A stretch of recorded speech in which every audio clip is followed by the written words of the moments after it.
Before we leave Rome, let's meet a pizza innovator. Stefano Callegari, a former pizzaiolo, has turned one bright idea into a small chain of fast food shops with locations in Rome, Florence, and now New York. Working with pizza dough, Chef Callegari has devised a clever new sandwich format that's ideal for juicy fillings. He calls his sandwiches Trapizzini, and they have taken Italy by storm. So to make our pizza, we need our wonderful dough.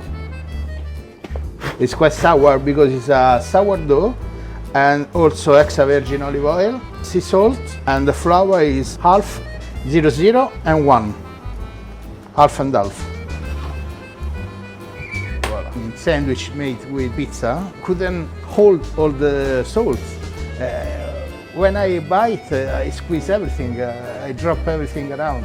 So I thought, okay, I can use the corner of this focaccia, and the corner is something like a pocket, and it can hold the food for me. Because it's crunchy, it's light, and inside is mix, is combined with the salts. I'm gonna show you. I'm gonna let you try. So Trapizzino is an original concept, but with very traditional flavors. Our meatballs with Parmesan cheese.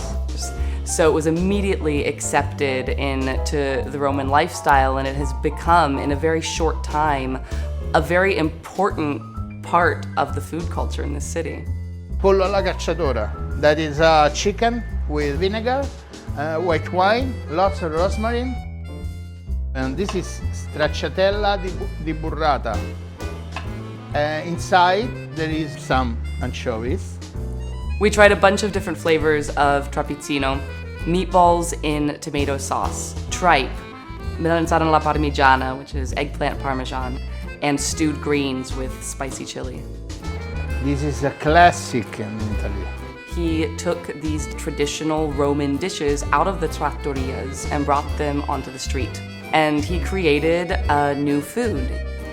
I think the best now is if you give a bite, and then I can prepare some more.